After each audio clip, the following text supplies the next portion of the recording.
I told her I was just a handyman. Not a lie, exactly. I do fix things.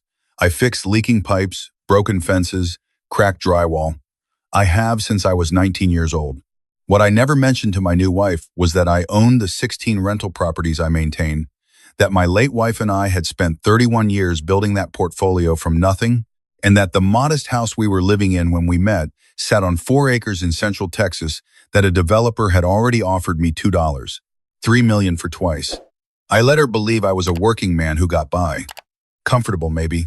Nothing more. It turned out to be the wisest thing I never said. My name is Walter, and I am 64 years old. I was married to my first wife, Darlene, for 31 years before she passed from pancreatic cancer 3 years ago. Darlene and I built everything together. We started with a single duplex in Waco that we bought for less than the cost of a used truck, and we grew it slowly, carefully, the way people who come from nothing tend to do things. We never showed off. We drove older vehicles. We cooked at home. We reinvested almost everything we made. When Darlene got sick, I was grateful, at least, that money was not one of our problems. I could afford the best doctors, the best care. It still wasn't enough. After she was gone, I didn't think about another relationship for 2 full years. My daughter, Renee, who lives 40 minutes away with her husband and my 2 grandchildren, kept a close eye on me. She called every morning. She came on Sundays with food. She worried, I think, not just about my grief, but about the loneliness that follows it. The particular kind that makes a man do things he wouldn't otherwise do. I met my second wife, Sandra, at a church rummage sale in the fall. She was volunteering at the book table. She had a warm smile and she laughed easily, and she asked me what kind of books I liked without looking at her phone once during the whole conversation. I thought that was something. After Darlene, I had forgotten what it felt like to have someone genuinely interested in what I had to say. Sandra was 57. She had been divorced for 8 years. She had a son, Marcus, who was 22 and still living at home with her. She worked part-time at a pediatric clinic doing administrative work. She rented a small house on the east side of town. She seemed, in all the ways that mattered, like a practical, grounded woman. We dated for 7 months. She was affectionate and attentive. She remembered small details about things I'd mentioned weeks earlier. She got along well with Renee on the surface, though my daughter remained quiet about her in a way I noticed but chose not to press. When I told Renee I was thinking about proposing, she sat very still for a moment and then said, carefully, Dad, you sure you know her well enough? I told her 7 months was plenty of time. I had known Darlene for 3 weeks before I knew she was the one. Renee nodded slowly. She didn't argue. But that stillness stayed with me. I proposed on a Thursday evening on the back porch. Sandra said yes before I finished the sentence. We set the wedding for 6 weeks out. Small ceremony, just close family and a few friends. My son-in-law grilled. My grandchildren carried flowers. It was a good day. What I had never told Sandra in 7 months of dating and 6 weeks of engagement was anything specific about what I owned. When she asked what I did for work, I told her the truth as far as it went. I managed properties, maintenance, repairs, tenant issues. She pictured, I believe, a man who worked for someone else. I never corrected that picture. Something in me, some instinct I couldn't fully name, held that information back. I told myself it was simply private, that finances were a personal matter until a relationship was established on firmer ground, that I wasn't hiding anything, just waiting for the right time. The right time, it turned out, never needed to come. We did not take a honeymoon trip immediately. Sandra said she needed to help Marcus get settled somewhere before she could be fully present on a trip, and I thought that was reasonable enough. We agreed to plan something for the spring. In the meantime, she moved into my house, and Marcus moved into the garage apartment out back, which I had kept for family visits. The first evening after the wedding was pleasant. We had dinner with Renee's family, came home, sat on the porch. Sandra seemed happy. She held my hand and talked about what she wanted to plant in the garden. I went to bed that night feeling, for the first time in a long time, that things might be all right. The next morning, I woke up early the way I always do, made coffee, and sat at the kitchen table with the property management spreadsheet I update every Monday. I had left my laptop open. I didn't think anything of it. Sandra was still asleep, or so I thought. She came downstairs about 20 minutes later. She got herself a cup of coffee and sat across from me, and for a minute or two she just looked at the laptop screen. Then she said, "Are those all rental addresses?" I told her yes. She asked how many properties I had. I said I managed 16 units across several properties. She set her mug down very carefully. Then she said, "Walter, we are married now. I think it's time we talk seriously about our financial situation." I noticed she said, "our." I told her I agreed, that we should absolutely have that conversation, and that I had been meaning to suggest we sit down with a financial advisor together sometime in the coming weeks. She shook her head. She said that wasn't what she meant.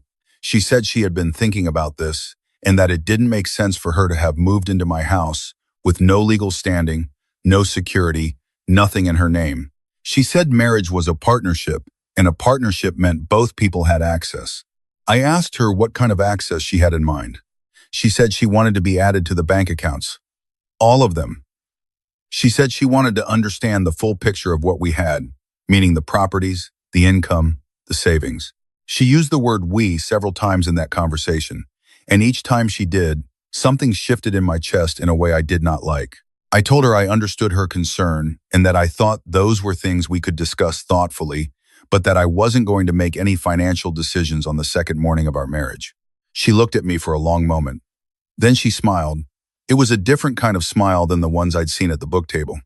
Thinner, more patient than warm. She said, "Of course. I just want us to be on the same page." I said, "Of course." But I went to my home office after breakfast, and I sat there for a while. That afternoon, Marcus knocked on the back door. He had settled into the garage apartment well enough the day before, hadn't asked for much, just showed me where the Wi-Fi password was written on the router. But that afternoon, he came to the door with a look on his face that reminded me of someone who had rehearsed what they were going to say. He said he wanted to talk to me about his situation. He said his name wasn't on any lease here, that he had given up his old place to move in and support his mother through the transition, and that he needed some kind of formal arrangement to feel secure. He specifically used the phrase, "feel secure." He said he was thinking maybe a signed document saying he could stay in the garage apartment for at least 2 years, rent-free, and that he'd also been looking into a small business loan and wondered if I might be willing to co-sign, since I was family now. He said, "Family now." I told him I appreciated him coming to me directly and that those were things I would need to think about. He nodded. Then he said, "I know you own this place, Walter. And the others?" He said it the way you say something when you want the other person to know you've been doing your research. I kept my face very still. I asked him how he knew that. He shrugged. He said property records are public. He said he liked to know the situation he was walking into. I said that was very thorough of him. I called Renee that night after Sandra had gone to bed. I told her about both conversations. Renee didn't say "I told you so." She isn't that kind of person. She was quiet for a few seconds and then she said, "Dad, what do you actually know about her? I mean, really know." I told her what I thought I knew. The clinic job, the East Side rental, the 8-year divorce. Marcus. Renee asked if I had ever verified any of it independently. Had I met her former employer? Had I seen a pay stub? Did I know who her ex-husband was, or why the marriage ended? Had I ever spoken to anyone who knew her before I did? I had not. Renee said she wasn't trying to alarm me. She said maybe everything was exactly as Sandra presented it.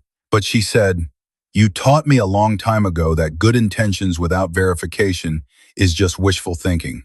She had heard that from me. I had heard it from my father. I stayed up until 2 in the morning. The next day, while Sandra was out for what she said was a lunch with an old friend, I made some calls. I have a buddy, Thomas, who spent 20 years in insurance investigations before he retired. He owes me a favor from a thing I'd rather not go into. I called him and gave him Sandra's full name and the name of her ex-husband, which I had found on an old Facebook post she hadn't deleted. Thomas called me back in 4 days. What he found was not a criminal record. There was nothing dramatic or singular. It was a pattern. Sandra had been briefly engaged to a man in Oklahoma in 2019 before the engagement ended with a disputed loan. The man said he never got back.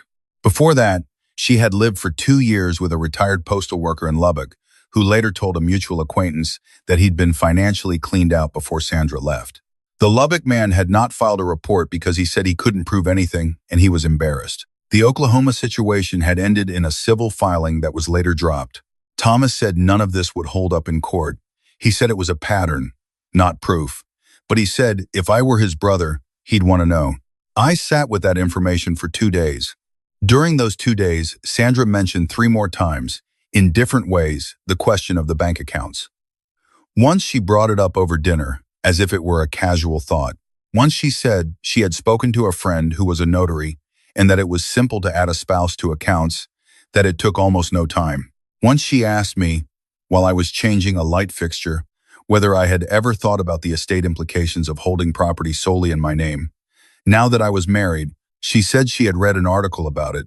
She seemed genuinely casual about it each time. That was what unsettled me most. The casualness. On the 4th day, Marcus knocked on my back door again. This time he had printed pages with him. He said he'd found a small commercial space for lease that would be perfect for a detailing business he wanted to start. He showed me the lease terms. He had highlighted the sections about personal guarantors. He said with my credit and my property holdings as collateral, the approval would be automatic. He used the phrase investment in the family. I looked at those printed pages for a long time. Then I looked at him. He was 22 years old and he was standing at the back door of my home with highlighted lease documents he had printed before asking me if I was even interested. He had done the math. He had decided I would say yes. I told him I would think it over. I kept my voice even. He went back to the garage apartment. I went to my office and called my attorney, a woman named Beverly who has handled my real estate matters for 12 years and who I trust completely. I didn't explain everything. I didn't need to. I told her I had recently remarried and I wanted to make sure all my properties and accounts were correctly structured. She said she would get everything reviewed. She also, without me asking, mentioned that Texas is a community property state, but that assets owned prior to marriage and kept properly separated do not automatically become marital property. She said documentation of that separation was important. She said it in the calm, professional tone she uses when she is actually telling you something urgent. I thanked her and hung up. That night, Sandra brought it up again. We were watching television, and she muted it and turned to me and said she wanted to have a real conversation. She said she felt like there was distance between us. She said she had been patient, but that she was starting to wonder if I trusted her. She said trust was the foundation of a marriage and that keeping financial information hidden from a spouse was not the behavior of a man who was truly committed. I looked at her for a moment. Then I said, Sandra, I have to be honest with you about something. She sat up straighter. She looked, for just a second, almost eager. I told her that the properties I managed were not mine, that I worked for an estate managed by a trust, that my salary was good but that I didn't own any of it, that the house we were living in was owned by the trust, and that I had residential rights as a condition of my employment. I told her I had been meaning to explain the arrangement sooner and that I was sorry I hadn't been clearer. She stared at me. I watched her face go through several things very quickly.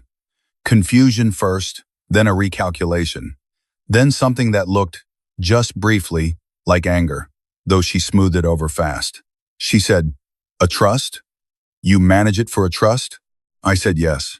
I said the trust was a family estate from my late wife's side and that it was not something I had any ownership claim to. She was quiet for a long time. Then she said, so the accounts, the bank accounts. I told her my personal checking account had my pension and my salary. That was it. She nodded slowly. The next morning when I woke up, Marcus's truck was gone from behind the garage apartment.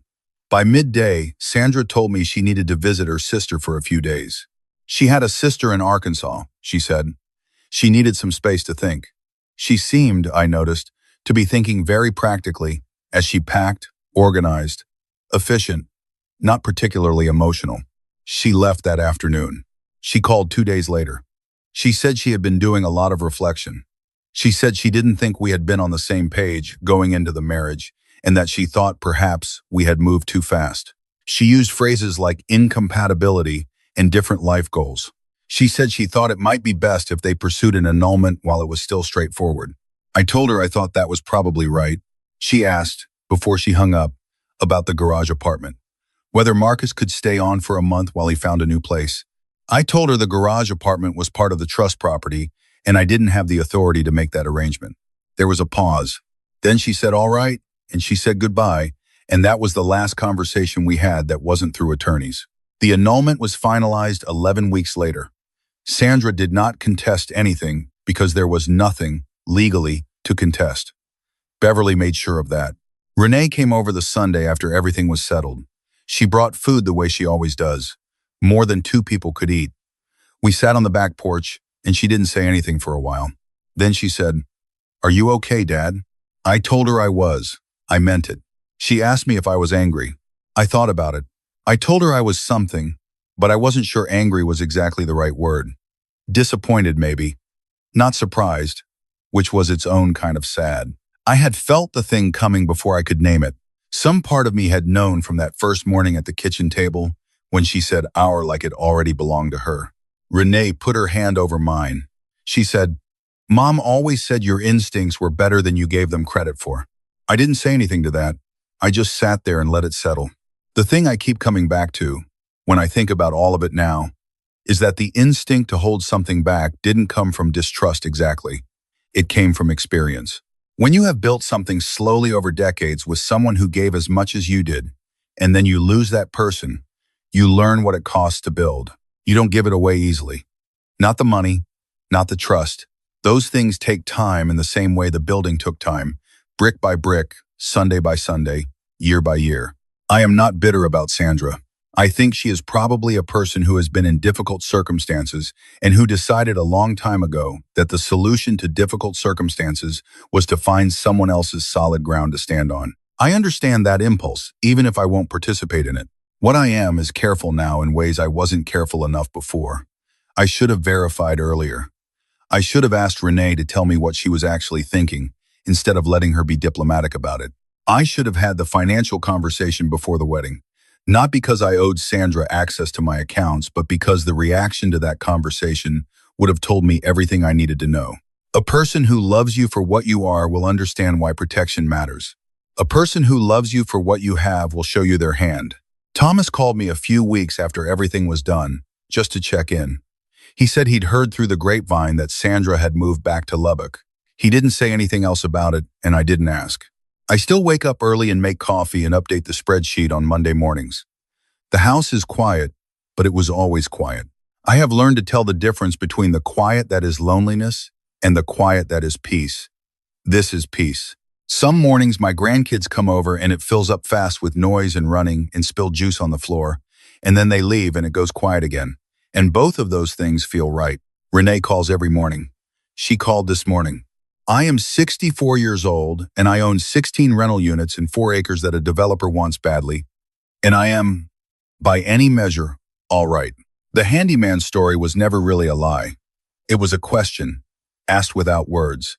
Who are you when you think I have nothing? Sandra answered it. She answered it on the second morning, before the coffee had gone cold, and I am grateful she answered it that fast. Some people protect you without meaning to. Trust your instincts. Verify what matters, and never let loneliness make your decisions for you. I learned that one later than I should have, but I learned it. That has to count for something. I believe it does.